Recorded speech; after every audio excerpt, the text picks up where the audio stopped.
Yeah, I was in a Dave and Buster's. This is probably about 20, this is 2020, maybe even 2019, in there with a bunch of friends.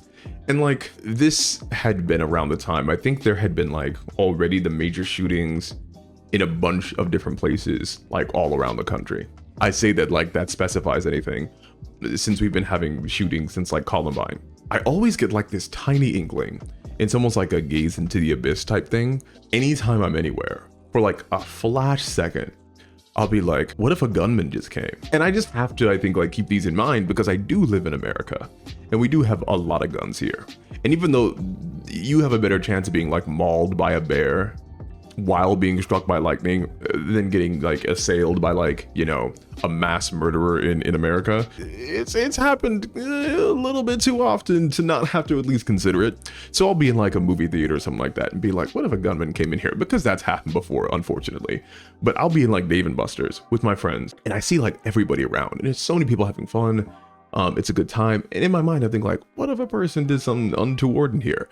But then, you know, I forget about it. So me and my friends are at the bar and it's like 6 or 7 of us. Your chances are slim but never zero. Exactly. And it's a little bit that counts. I'm at the bar with my friends and we're sitting and I think we're actually making some small talk with the bartender. And again, we're all having a great time. It's probably like 9-10 o'clock at night. How many guns do you own? That's for you to never find out. But we are chatting up the bartender. He starts coughing a little bit. Keep in mind, I'm pretty sure this is right before COVID, so we didn't have like the COVID cough scares. But then I noticed my throat getting like a tiny bit tingly. And I was like, whatever, you know, it's fine. But then I start noticing other people around us coughing, just like tiny, you know, like, and we talk for like maybe like another minute or so. And then like a lot of people start coughing. And then I start coughing and then my friends start coughing. And then like my throat, I feel the closest I could accurately describe this is that it felt like TV static. Like, you know how it's like, you know, like swirling, buzzing, grating, grinding, but it was like a feeling in my throat. I had never felt anything like that before. When everyone in a room starts mysteriously coughing and you feel your body having like an adverse physical reaction and you're like in a crowd of people in like a major American city, your mind goes to, this is intentional. And I really thought, is this like a terror attack? Like, is somebody using like some type of like airborne like pathogen or some type of like weapon to attack us? And then it went to everyone starts like tearing up and crying. And I go, this is 100% intentional. And again, I'm in the middle of a Dave and Buster's. So I'm trying to remain calm. Everybody else around me is trying to remain calm. And keep in mind, this is in the span of maybe like 2-3 minutes. We go from like no coughing at all to like people bloodshot eyes. And am asking the bartender if anything like this has happened before. And so we actually hear some commotion happening from the front. And when I say we, I mean like everybody in the Dave and Buster's. We go to like the front of Dave and Buster's and we see, and this is the crazy part, we see that somebody, because it's a huge building, we see that somebody I think had tried to break in, which is crazy because, you know, like you can just walk into a Dave and Buster's or they had gotten violent or something had happened. And they had gotten pepper sprayed at the front of Dave and Buster's. And I think they had taken him outside and they had already had him like zip tied.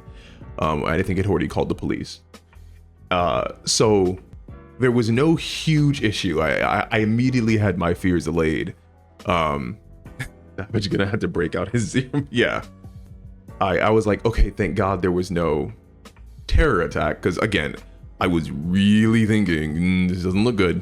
But then I had to think and stop and go, wait a minute. That feeling that I had, which made everybody cough, it was the pepper spray that the guy was hit with at the front of the store, or at the front of Dave & Buster's. I'm sitting like dozens of feet away at a bar, nowhere near the entrance.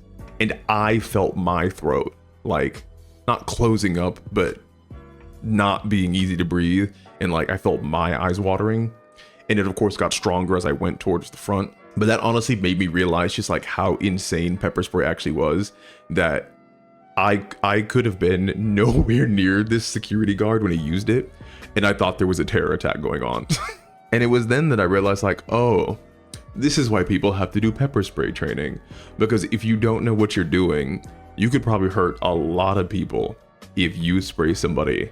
And of course there's different like grades of pepper spray, obviously, but yeah, like it completely shocked me how powerful it is, because you see people in movies get hit pepper spray all the time, and, you know, they scream a little bit, and maybe they roll on the floor.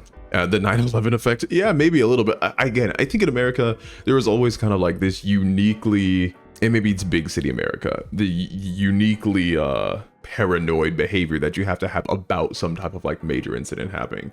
Again, I have never been a part of it, but there have been multiple instances in California with like people being a part of like mass shootings or whatnot. So, but yeah, so I guess the moral of the story is, if you pepper spray from somebody, you're gonna pepper spray yourself.